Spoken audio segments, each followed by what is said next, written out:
Damodra devotional ఛానల్కు స్వాగతం. మాఘపురాణం 23వ రోజు.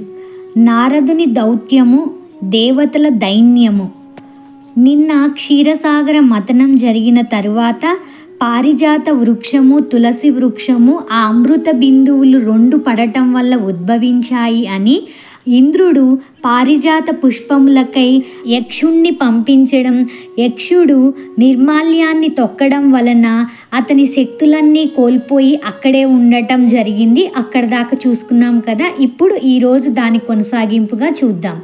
గృత్నుమద మహర్షి జన్హుమునితో ఇట్లనెను: పారిజాత వృక్షమునకై వెళ్ళిన యక్షుడు ఇంకనూ రాకపోవుటకు కారణమేమని ఇంద్రుడు విచారించెను. పారిజాత పుష్పం పైనున్న ఇష్టం అధికమగుటచే తాను భూలోకమును పోదలచెను అనుకున్నాడు ఇంద్రుడు పారిజాత పుష్పములకై వచ్చుచు దేవతలను కూడా తనతో తీసుకొని వచ్చెను. సువాసనలు విరజిమ్ముతున్న పారిజాత పుష్పములను చూచి ఇంద్రుడు, దేవతలు మహోత్సాహంతో పారిజాత పుష్పములను కోసిరి. పారిజాత వృక్షమునే స్వర్గమునకు తీసుకొని పోదల్చిరి. ఆ మహోత్సాహములో శ్రీవారి పూజా నిర్మాల్యమును పాదములతో త్రొక్కి దాటిరి. ఫలితంగా దివ్యశక్తులను కోల్పోయిరి, శక్తి విహీనులు అయినారు. ఇంద్రాదులు ఇంకనూ రాలేదని మరికొంతమంది దేవతలు వచ్చిరి. పారిజాత వృక్షమును పెకిలింపదలచి ప్రయత్నించారు. శ్రీహరి నిర్మాల్యమును దాటటం వలన వారును శక్తిహీనులై పడి ఉండిరి. మరుసటి దినం ఉదయము సత్యజిత్తుడు తన తోటను చూడడానికి వచ్చెను. అక్కడ నిశ్చేష్టులై నిలిచిన ఇంద్రాదులను చూసెను. వారి పరిస్థితికి ఆశ్చర్యమును విచారమును పొందెను. వారికి నమస్కరించెను. ఇంద్రాది దేవతలారా, మీరు మానవులమైన మాకంటే గొప్పవారు. ఇంతటి మీరు స్వల్ప ప్రయోజనమునకై ఇట్టి అకార్యం నేల చేసితిరి. మీరు తెలియకుండా పుష్పములను దొంగతనంగా తీసుకొని పోదల్చుట దోషం కాదా అని ప్రశ్నించెను. ఇంద్రాదులు సమాధానం చెప్పలేక తలలు వంచుకున్నారు. గరుత్మంతుడు మొదలైన ఉత్తమ పక్షులు నేలపైన ఉన్న పైనున్న మాంసమునకు ఆశపడి భూమిపై వాలి అవమానం పొందినట్లు మేము కూడా పారిజాత పుష్పమునకు ఆశపడి ధర్మమును తప్పి దొంగిలించి ఇట్టి స్థితిని పొందితిమి.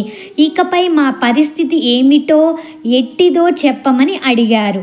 సత్యజిత్తు వారికేమీ సమాధానం చెప్పకుండా తన ఆశ్రమానికి వెళ్ళిపోయారు. నిన్న చెప్పుకున్నాం కదండి, నిర్మాల్యము అంటే స్వామివారికి అలంకరించిన పూలు వగేరా.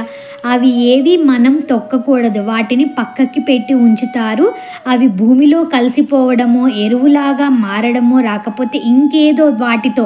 మనకు గుర్తుందా అండి, శ్రీవారి నిర్మాల్యాన్ని, తిరుపతిలో శ్రీవారి నిర్మాల్యాన్ని మొత్తం కూడా రకరకాల ఐటమ్స్ లాగా చేసి మనకే విక్రయిస్తున్నారు. లైక్ కీ చైన్స్ లాగా చేయడము, ఇంకా ఏమైనా ఫోటో ఫ్రేమ్స్ని చేయడము, అలాంటివి చేస్తూ ఉన్నారు కదా. అలా చేయాలి తప్ప మనం తొక్కకూడదు. ఇంకా కథలోకి వెళ్తే, ఇంద్రుడు మొదలైన వారు ఆహారం లేక దుఃఖపడుతూ అక్కడ 11 దినములు ఉన్నారు. వారికి ఆ కాలమున అమృతాహారం లేదు, కామధేనువు ఇచ్చు మధుర క్షీరము లేదు, కల్పవృక్షము చింతామణి ఇచ్చునట్టి పుష్టికరములైన భక్ష భోజ్యములు లేవు. మిక్కిలి దీనులై ఉన్నారు. సత్యజిత్తు దేవతల దురవస్థను చూసి విచారించెను. తాను చల్లిన శ్రీవారి నిర్మాల్యమును తొలగించెను. తానేమి చేయవలనో, దేవతల దుస్థితి తన వలన ఏర్పడినది ఎట్లు తొలగునో తెలియక దీనులై ఉన్న దేవతలపై జాలి చూపెను. అశరణ శరణ్యుడైన శ్రీహరిని యథాపూర్వకంగా పూజించుచు తానును భార్యయు నిరాహారులై ఉండిరి.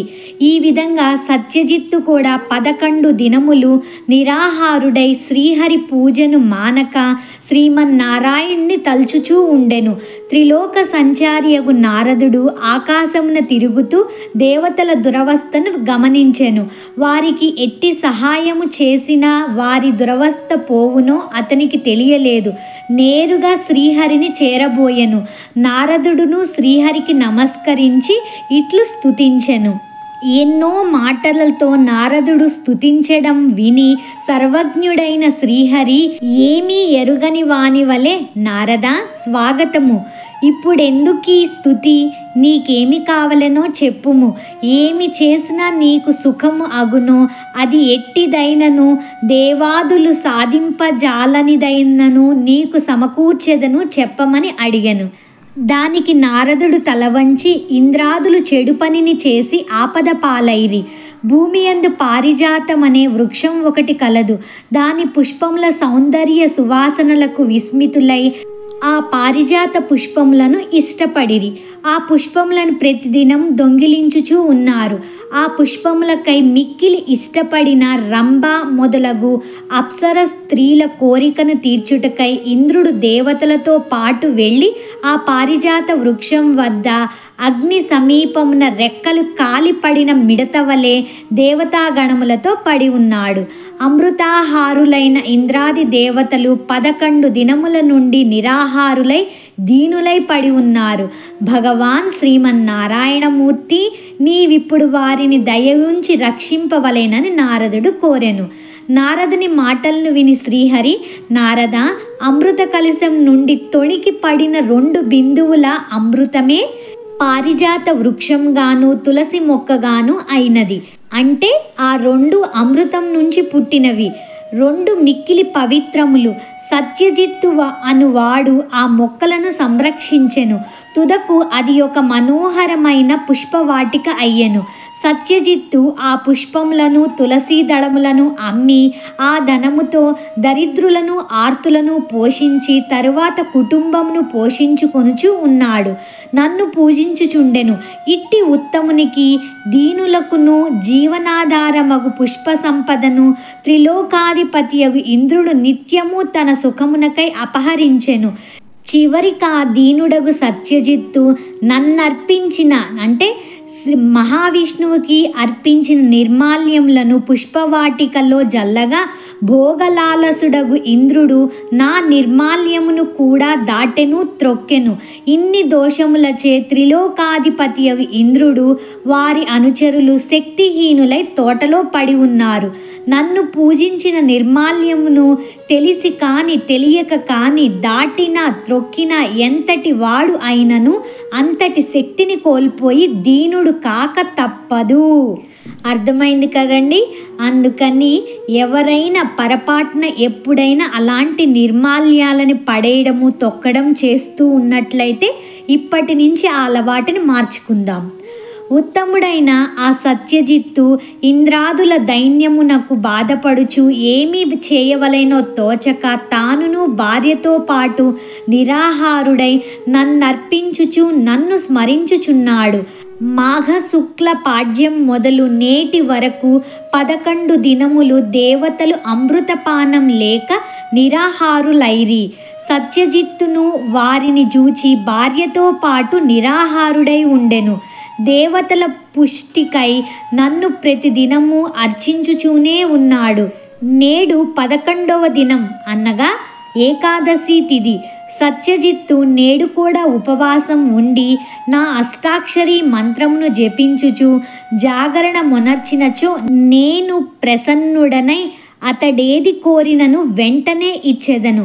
అతడే కాదు, ఎవరైనను ఏకాదశి నాడు ఉపవాసం ఉండి జాగరణ చేసి నా మంత్రమును జపించినచో వారికి ని కోరిన దానినిచ్చెదను అని విష్ణువు సమాధానం ఇచ్చెను.